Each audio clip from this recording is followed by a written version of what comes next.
செய்திகள். தஞ்சை மாநகராட்சியில் 15 கோடி ரூபாயில் உபரி நிதியுடன் பட்ஜெட் தாக்கல் செய்யப்பட்டுள்ளது. வெள்ளியங்கிரி மலையேற புதிய வழிகாட்டும் நெறிமுறைகளை வனத்துறை வெளியிட்டுள்ளது. சென்னை அண்ணா சாலை மற்றும் அண்ணா நகர் பகுதியில் பைக் ரேஸில் ஈடுபட்ட 35 வாகனங்கள் பறிமுதல் செய்தனர். தமிழக வெற்றிக் கழகத்தின் முதல் பொதுக்குழு கூட்டம் விஜய் அவர்களின் தலைமையில் சென்னை திருவான்மியூரில் இன்று காலை தொடங்கி நடைபெற்று வருகிறது.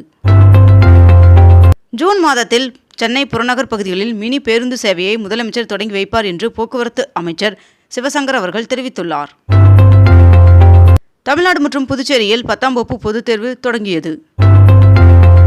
22 கேரட் ஆபண தங்கத்தின் விலை சவரனுக்கு ஒரே நாளில் 840 ரூபாய் அதிகரித்து ஒரு சவரன் 66,720 ரூபாய்க்கு விற்பனையாகிறது.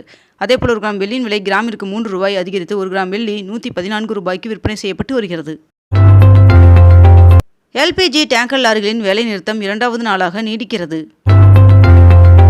திருப்பதி ஏழுமலையான் சுவாமி கோவிலில் நேற்று ஒரே நாளில் 75,000 பக்தர்கள் சுவாமி தரிசனம் செய்ததாக தகவல் தெரிவிக்கப்பட்டுள்ளது. இலங்கை சிறையில் உள்ள அனைத்து மீனவர்களை விடுவிக்கவும் படகுகளை மீட்கவும் நடவடிக்கை எடுக்க வேண்டும் என்று ஒன்றிய அமைச்சர் ஜெய்சங்கர் அவர்களுக்கு முதலமைச்சர் மு.க. ஸ்டாலின் அவர்கள் கடிதம் எழுதியுள்ளார். தாம்பரத்திலிருந்து சிதம்பரம், திருவாரூர், திருத்துறைப்பூண்டி, காரைக்குடி வழியாக ராமேஸ்வரத்திற்கு புதிய ரயில் சேவைக்கு ஒன்றிய ரயில்வே துறை அமைச்சர் அஸ்வினி வைஷ்ணவ் அவர்கள் ஒப்புதல் வழங்கியுள்ளதாக பாஜக மாநில தலைவர் அண்ணாமலை அவர்கள் தெரிவித்துள்ளார். ரஷ்ய அதிபர் விளாடிமிர் புதின் அவர்கள் விரைவில் இந்தியா வருகை தர உள்ளதாக தெரிவிக்கப்பட்டுள்ளது. தொகுதி மறுசீரமைப்புக்கு எதிராக தெலுங்கானா சட்டப்பேரவையில் தீர்மானம் நிறைவேற்றப்பட்டதற்கு முதலமைச்சர் மு.க. ஸ்டாலின் அவர்கள் வரவேற்பு தெரிவித்துள்ளார்.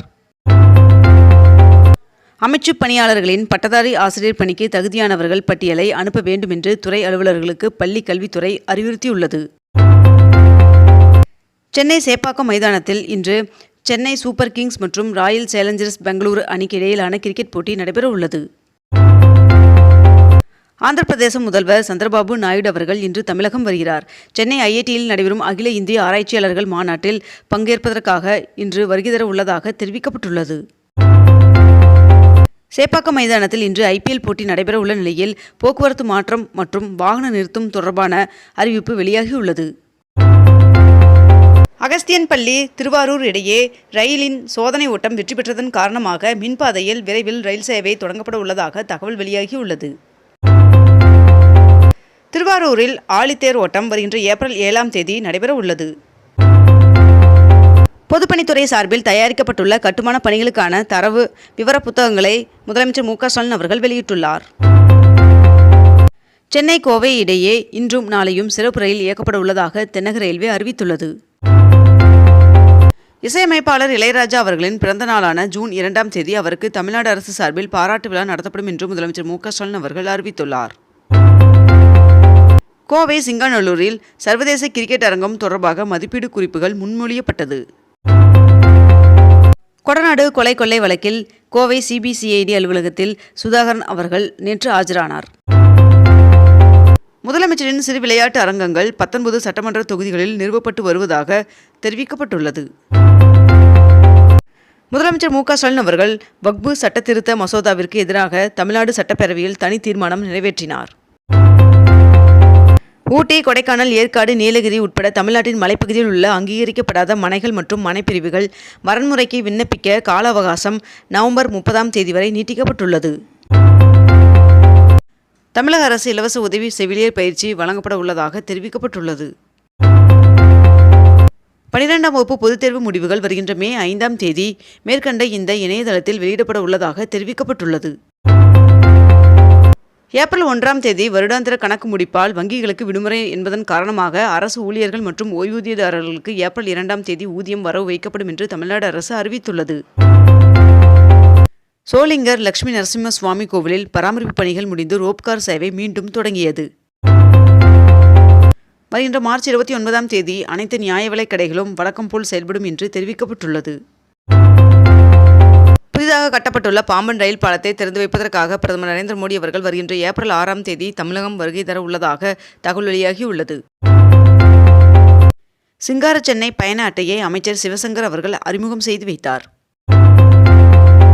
2028ஆம் ஆண்டிற்குள் கேரளாவின் விழுஞ்சம் துறைமுகத்தில் 1482 கோடியில் நிலத்தடி ரயில் பாதை அமைக்க இலக்கு நிர்ணயிக்கப்பட்டுள்ளதாக தெரிவிக்கப்பட்டுள்ளது. IPL 2025 போட்டிகளை காண செல்பவர்கள் ஸ்பான்சர் செய்யப்பட்ட பயண சீட்டுகளை பயன்படுத்தி சென்னை மெட்ரோ ரயிலில் பயணிக்கலாம் என்று மெட்ரோ நிர்வாகம் அறிவித்துள்ளது. மாமல்லபுரம், கொடைக்கானல், உதகையில் ரோப்வே அமைக்கும் திட்டத்திற்கு மெட்ரோ ரயில் நிறுவனம் டெண்டர் கோரியது. கோடை காலத்தில் தடையில்லா சீரான மின் விநியோகம் செய்ய ஏற்பாடு செய்யப்பட்டுள்ளது என்று அமைச்சர் செந்தில் பாலாஜி அவர்கள் தெரிவித்துள்ளார். வீரபாண்டி மாரியம்மன் சுவாமி கோவிலில் சித்திரை திருவிழாவிற்கான ராட்டினம் 3 கோடி ரூபாய்க்கு ஏலம் விடப்பட்டுள்ளது. திருப்பதியில் மலை சூழ்ந்த வனப்பகுதிக்கு மத்தியில் பாபநாசம் அணையில் பக்தர்களுக்கு படகு சவாரி செயல்படுத்த நடவடிக்கை மேற்கொள்ளப்பட்டு வருவதாக தகவல் வெளியாகியுள்ளது. சென்னை மெட்ரோ ரயிலில் 2 புதிய வழித்தடங்களுக்கு விரிவான திட்ட அறிக்கை தயாரிக்க டெண்டர் கோரப்பட்டுள்ளது. தமிழ்நாட்டில் தனியார் வேளாண் கல்லூரிகளுக்கு அனுமதி அளிப்பது நிறுத்தி வைக்கப்பட்டுள்ளது என்று சட்டப்பேரவையில் வேளாண் துறை அமைச்சர் MRK பன்னீர்செல்வம் அவர்கள் தெரிவித்துள்ளார்.